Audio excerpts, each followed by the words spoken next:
My name's Andi Gunther, and this is a film about Andi Gunther, made by Paul Lagarde. I moved to New York. I need to work on myself and not be attached to something that happened in Silver Spring, Maryland.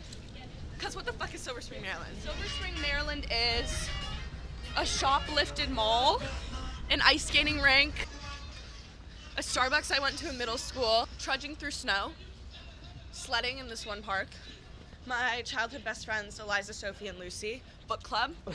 Okay, well, you could go back to the historical times of somebody who was alive during Abraham Lincoln's time, literally founded it, found a literal Silver Spring, all this stuff, but it's where I learned to drive.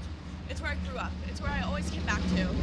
It's where I got used to the East Coast cold.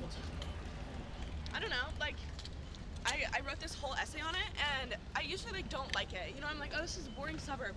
And I wrote it, and I was me describing it is making me miss it. Stevie Nicks also wrote a song on Silver Spring, Maryland. Random, Fleetwood Mac. I think Silver Spring is like any other place with its own individual quirks, and growing up there just added to my little mini map, and I'm probably gonna live in so many different places. Maybe I'll move to the Four Corners. I'll move to Utah. I think I'm like everyone else, a miscellaneous assortment of random puzzle pieces of experience. I like writing, and I have a really awesome sense of satisfaction when I finish something I'm proud of. In 5th grade, I got an assignment in class. It was write about a color, and so I picked the color purple because I'm pretty sure that was my favorite color in 5th grade. And then I wrote about it, and I just rolled with it, and I never really stopped. When I was in middle school, I met all these online friends who were agender and shit, and I was I don't feel like a girl. No one is really a man or a woman. It's what we identify more closely with. I don't feel like anything. I don't feel like any label. I changed my name in middle school. The only thing I really identify with is Andi, and they, them just feels better. She, her, no. And it makes me feel weird. It makes me feel icky. I don't really think there's a label. I read this poem about gender, and it's let me find it. I have it. Okay. The other day, someone asked me if I identify as a woman, and I said, I don't know, when I meant sometimes yes on a Tuesday at 2 p.m., or for the whole month of August, or during Libra season, or during happy hour. Sometimes yes because it's easier, and sometimes because it's true. Sometimes yes because the term for whatever nested in the skin isn't in my vocabulary yet, or someone told me but I forgot it somewhere along the way from my house to this restaurant. It's just something, not the word, that's not me, that's Tally Gabriel. They wrote it, but I feel it's not, there's no word that's been made for it yet. And maybe that's the beauty of why I like writing, because I'm just getting closer and closer to describing me without actually labeling it.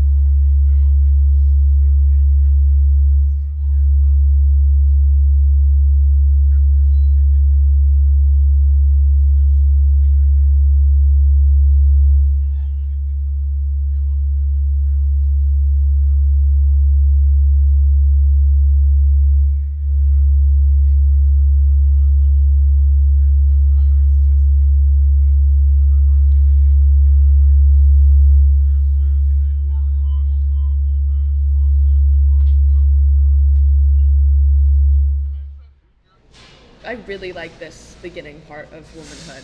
I really Thursdays are transcendental days, and Audre Lorde says that poetry is about and sex. I'm fucking coming. I'm poetically coming right now. All poetry is a lie. I need to make that very clear to everyone who's watching this. Poetry is a lie. Poetry is a lie. Everything is romanticized. Everything is narcissistic, and we all like to feel more important and relevant and artistic than we actually are. It's true. And when I write, oh, I started smoking menthols again, it's because he hates them. It's true. He did hate menthols. So what's the romanticizing aspect then? That he hates them, and that it's that, but also it's I get to smoke because I'm writing about it. Mm-hmm. Why? Don't smoke. Yeah. If you're not addicted, why are you smoking? Nicotine is not good. It's hard to break out of. I'm an addict, I guess, but I think I have really good self-control now because of all the treatment I've done for it. So it's how would I describe it? I think it's like you can't help yourself. And when you try to, you have this like crippling self-hatred on so many different levels. Like, why do I have to stop myself? Like, it's just this like reliance that feels innate. And you feel like it's always been there and it's supposed to be there. Being an alcoholic, it's like, I'm like, I've always had issues with addiction, but it's like, that was a fat grog. It's important to nourish yourself, and smoking too many cigarettes is bad for you. Also, like, nipple piercings are hot. It's like, YOLO, like, I'm gonna do cocaine. Like, don't YOLO that. YOLO in moderation, because sometimes you teeter, and then you just keep YOLOing, and then life is YOLO, and then you don't care. When I first got here, I was teetering. You know that. I was, oh my God, we were drinking all the time. Like, we had no restrictions. We just moved to New York. Like, I was teetering. I was like, and then I teetered even when I got sober, because the first month is like, you're still in the mentality. You're not really experiencing it yet. I'm not an alcoholic. I'm not drinking too much. That's a lie I told myself. It's healthy that I'm doing this because it's exposure therapy for moderation. That's a lie I told myself. I don't know. The other day I was clubbing and I was there and I was like, you know, like, just pretend you're drunk. Because I was like, I'm not really having fun sober. Because it was like lame. Did that work? Yeah.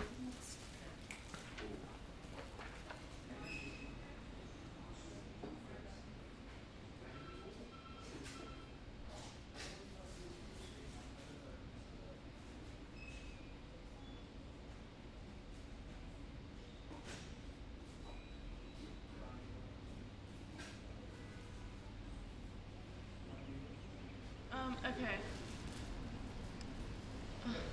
Can I have blueberry pancakes with yeah, regular pancakes. And then can I have 2 sunny side up eggs and bacon, right? And that's what? That's 15, right? So whenever I go anywhere, I'm like, these just aren't as good as my ex. And my ex-girlfriend would always try to cook them for me. And I'd be like, what the fuck is this? Like, I'd judge her. I would, like, criticize her mom's eggs. This birthday, when I turned 18, we got into a fight with my ex-girlfriend. Oh. She started a fight. It was like, okay, I'm like, what is your problem? Relationships are really weird. People are my home. I cycle through them. I find myself through them. Not in a using them way, but, you know, there's the fear. It's so scary. The fear of what? Telling people you love them? Yeah, because what if you feel like you're not good enough because they don't love you back, even though you've not loved people back before and felt the same way that they probably feel. Has that happened before? What? Tell someone you love them and they don't say it back. No, I think I'm pretty lovable. I feel like I would say like 6 months. I dated her for 6 months. I think it was just like a huge shift. Like, I was so used to this person being in my life every single day for 6 months. I would only spend time with her, and if I wasn't spending time with her, I would just be waiting to spend time with her. And I'm actually writing a paper on this right now, an auto theory, on how having too much sex in my last relationship with my ex-girlfriend created a super strong, like, codependency bond. When we'd get into arguments, we'd just have sex. And so it'd become this association of like, this is how we're gonna be emotionally intimate and not resolve things. And in the past, for me when I was younger, 14, 15, I would have sex with people or hook up with them too. Like, connect with them was really, like, it was just really fucked up. It really, not ruined sex for me, but it just became, I would use it against people. People would use it against me. Sex was a tool. In some ways still is. Sometimes I use it as a tool to escape. The other night I was really upset and I was like, I just need to have sex with someone.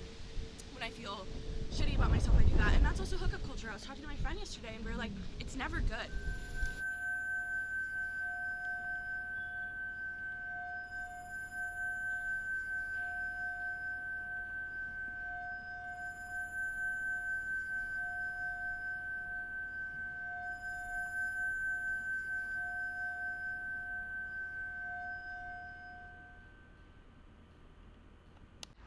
I got kidnapped at 2 a.m.